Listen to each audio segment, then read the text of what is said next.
Good morning po sa inyong lahat at welcome po muli sa ating pong daily vlogging. So patuloy tayo sa pag-aaral natin paano ba tayo susunod sa ating Panginoong Hesus. At kahapon nga po na pag-aralan natin na ang Panginoong Hesus ay isa po siyang unselfish. Mapagbigay po siya, hindi siya makasarili. At sabi nga po doon, kailangan nating sumunod sa Kanya sapagkat siya ang nag-set ng example po sa atin. Yan po yung number one. Ang Diyos po, ang Panginoong Hesus ay unselfish. Number two, He is very understanding. Ang ating Panginoon ay very understanding. So patuloy po ninyong i-like and share po itong ating vlog at patuloy tayo sumubaybay sa ating po mga pinag-aaralan sa araw-araw para po tayo lumalim sa ating pananampalataya sa Panginoon at tunay patuloy tayong lumago, di ba? At sabi nga po diyan, hindi natin matutularan ang ating pong Panginoon kung hindi po natin siya naiintindihan. So, ang number 3 po sa araw na ito, siya ay ating kaibigan. Hindi lamang siya isang Diyos, kundi siya siyang kaibigan. Isang tapat na kaibigan at mapagmahal na Diyos. In James 22:23, sabi dito, Abraham believed God and God counted him as a righteous because of his faith. He was even called the friend of God. So ang ating pong Panginoon, naghahanap talaga yan ng mga gusto niyang kaibigan. Gusto niyang makasama because God wants relationship. Hindi po yung sasambahin lang siya. Gusto niya talaga family. Gusto niya kaibigan. Gusto niya yung pagmamahal niya, mayroong pong balik po yan. Hindi pa pwedeng one way lang ang pagmamahal. Kailangan two-way po yan. Amen? So nakita niyo po dito sa James 22, si Abraham po naniwala sa Diyos at yung pananampalataya ni Abraham sa ating Panginoon, nagkaroon siya ng tuwid na buhay, righteous life, at dabi po doon, naging tinawag siya ng Panginoon na friend ng Diyos. So, sa tingin mo ba, tinatawag ka ng Panginoon ngayon na isang kaibigan? Ang kaibigan po walang sikreto. Maaaring ikaw, nakaranas ka sa magulang mo na ang mga bagay ng buhay mo ay sinisikreto mo pero sa kaibigan mo open na open ka, di ba?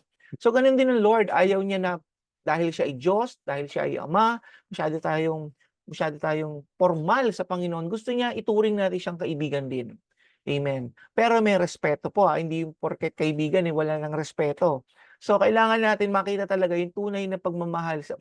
Pagmamahal po ay nandun po yung respeto sa isa't isa. Alam niyo po ba, sabi dito sa Hebrews 13:5, ang pangako ng Panginoon, He will never fail you, He will never abandon you. So, bilang kaibigan, nako, diyan po minsan nagkakatrayduran ng mga magkakaibigan, lalo na pag pinag-usapan ang pera, lalo na pag pinag-usapan ng love life, nagkakaroon po ng problema magkakaibigan diyan. Pero alam niyo po ba, na ang Diyos na kahit anong problema natin, kahit anong hinaharap natin, whether good or bad in our life situation, ang Diyos ay hindi kanya iiwan, hindi kanya i-abandon. So ganun po kadakila ang pagmamahal ng Panginoon sa iyo.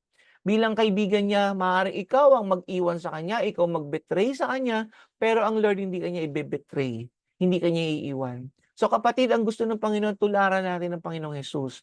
Huwag natin siyang i-betray. Mahalin mo siya ng buong puso mo. Pag mahal mo ang isang tao ng buong puso mo, kapatid, alam ko, kaya mong ipaglaban yan, di ba? Kasi nga hindi mo siya pwedeng i-betray kasi mahal mo siya. Kasi lalo na dapat ang Panginoon. So kung talagang mahal mo sa Lord, hindi mo siya iiwan. Hindi mo siya ipagpapalit ng kahit anumang bagay na nandito sa lupa. Because ano man ang inuna mo dito sa lupa, bukod sa Diyos, ay tawag ko diyan ay pagmamahal. So kailangan unahin natin ng Diyos, Matthew 6:33, seek first the kingdom of God and His righteousness, di ba? So unahin natin ang Panginoon sa lahat ng bagay na nandito sa lupa, sapagkat ang Diyos po, according sa Bible, siya po ay selosong Diyos. Number 4, ang Diyos is undaunted. Ano ba tong undaunted? Walang takot. Hindi po siya ninenerbyos, hindi siya natatakot kung anong kanyang haharapin, 'di ba? Kaya po ang ating pong writer dito sa Romans 8, which is si Paul, sabi to, we are more than conquerors through Christ who loved us. Bakit? Si Jesus po yung unang nakipagbakbakan. Katulad po ng isang magaling nating boksingero, 'di ba? Ang dami niyang napanalunan dito sa mundo regarding boxing. Pero alam niyo po ba, yung mga suntok na inabot niya, merong yung mga premyo niya, ang pamilya niya ang nag-ano diyan, nakatanggap din. Sila yung nagkaroon po ng biyaya, nagkaroon ng regalo, parang premyo, reward dun sa tinanggap nung kanilang asawa at anak, 'di ba? So, asawa at ama. So, alam niyo po ba itong taong ito, siya yung tumanggap ng suntok, pero yung pamilya niya ang nagkaranas ng kaginhawaan sa buhay. So, ang Panginoong Hesus ganyan din. Ang Panginoong Hesus po, grabe yung bugbog sa kanya. Kung napanood niyo po yung Passion of the Christ na movie, yun po yung parang isang picture kung paano yung hirap ng Panginoon. Pero alam niyo po ba yung out of that suffering ng Panginoon, naging victorious po siya because napagtagumpayan niya ang kamatayan. Unang-una po yun. Pangalawa, nagkaroon po siya ng victory over death.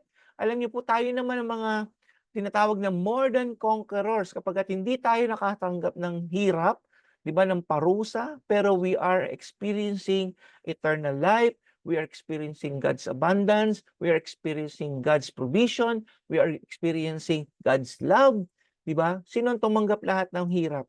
Ang Panginoong Hesus. So, Christ kept his faith, 'di ba? Christ kept his purpose, 'di ba? Completing his purpose. He was undaunted by persecution, ridiculed, and even death. Hindi siya nagpatalo doon. Laban kung laban. Kaya kapatid, ang challenge ko sa'yo, lumaban ka lang. Huwag kang susuko kung alam mong kasama mo ang Panginoong Hesus. Don't give up. Never give up. But continue to have faith in Christ. Darating at darating ang tulong ng Diyos sa'yo. Dahil we are more than conquerors through Christ. Hindi sa sarili mong lakas. Kaya ibigay mo na yung mga alalahanin mo sa buhay. Just keep having faith in Christ. And even in trials and problems mo, sicknesses mo, aayusin ni Lord yan. Di ba? Kayang-kaya ni Lord yan. Basta wag kang susuko. Sabi nga ng Philippians 4:13, you can do everything through Christ. I can do. Kumbaga, i-confess mo to, i-declare mo to. I can do everything through Christ who gives me strength. Siya po ang bibigay sa atin ng lahat. Siya ang magbibigay sa atin ng kalakasan, kapatid. Kaya ano man ang pinagdadaanan mo, kapatid, si Kristo na pagtagumpayan na yan. Lahat ng persecution, lahat ng trouble sa mundong to, na pagtagumpayan. Angkinin mo na because yun yung binibigay sa ng Diyos. At pag napag-angkin mo yan, kapatid, you are more than conqueror, lalakad ka na katulad ng Panginoong Hesus sapagkat ano man ang pinagdadaanan mo sa buhay, tagumpay ka na. Amen? At yun din ang makikita sa iyo ng ibang tao na isa kang Kristiyanong matagumpay. Lastly, sa point natin dito sa ating pong pagsunod sa ating Panginoon, si Kristo po ay undefeated. Kumbaga sa boxing po ay siya ay walang talo. Undefeated. Champion. Eh di siya, lahat naman tayo gusto natin doon sa partidong champion, di ba? Lahat tayo gusto natin doon sa grupo na kung saan laging panalo, walang talo. Sino ba naman ang gugusto rito na sumali o maki-join doon sa mga talunan? Hindi ko alam kung sino man 'yon, pero naniniwala ako walang taong gustong maki-join dun sa talunan. Gusto niya lagi dun sa panalo. Alam niyo po ba, in 1 Corinthians 15:57, sabi dito, He give us victory over sins and death through our Lord Jesus Christ. Binigyan ka na ng victory over sin. Binigyan ka na ng victory over death. Binigyan ka na ng victory over all these things, 'di ba? Na magtutulak sa atin sa problema o sa mga bagay na hindi natin nais. Binigyan na tayo ng victory. So, ang gawin lang natin kay Kristo pa rin. Kay Kristo, kaya nga through Christ.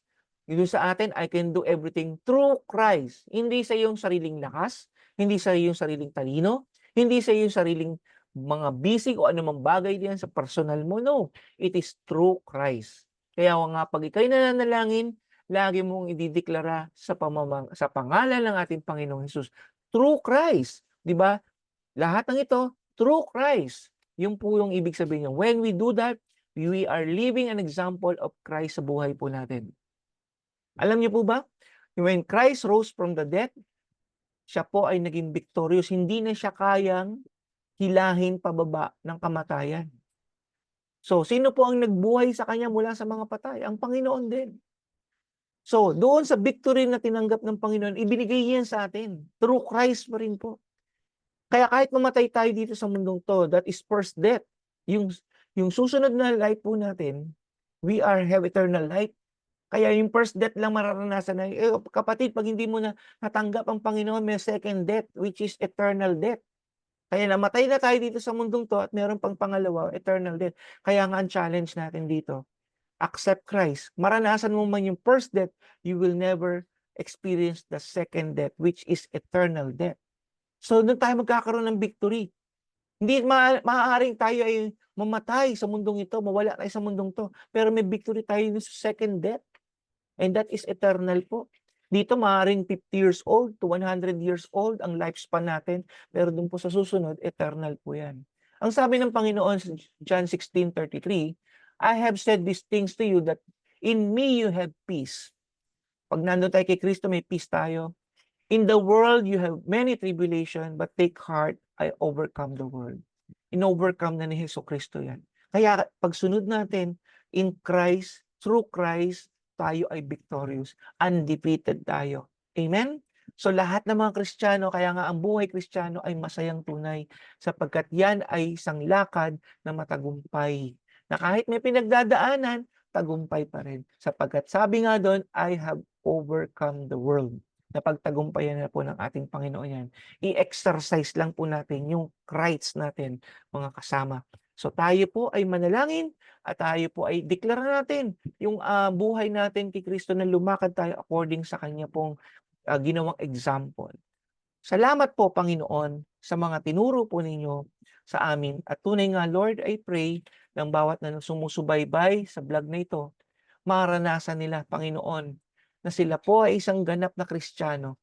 Maranasan nila, Panginoon, ang transformation, O God, na sila ay lumakad according to Christ, Panginoon. At lahat ng mga pinagdadaan nila sa araw-araw, tagumpay na nga ang binibigay mo through Christ, Panginoon. At wala na pong magiging mahina, wala pong magiging talunan, lahat po ay magiging champion ng mga Christian, warrior, more than conqueror, O Lord. At tunay nga, Lord God, as we walk in this place, O God, this planet, we will have peace because Christ is our peace. He is the Prince of Peace, Lord. And we thank you so much, Father, that you have given us Christ, your only begotten Son, Lord God, so that we have eternal life. Those who believe on Him, Lord God, will have eternal life. Kaya Panginoon, salamat po dahil kami, O Diyos, na tumanggap sa Panginoong Hesus ay magkakaroon po ng buhay na walang hanggan at hindi lamang po buhay na masaganang lubos, O God. Purihin at sambahin ka sa pangalan ng Panginoong Hesus. Amen. Amen. So God bless you and see you po again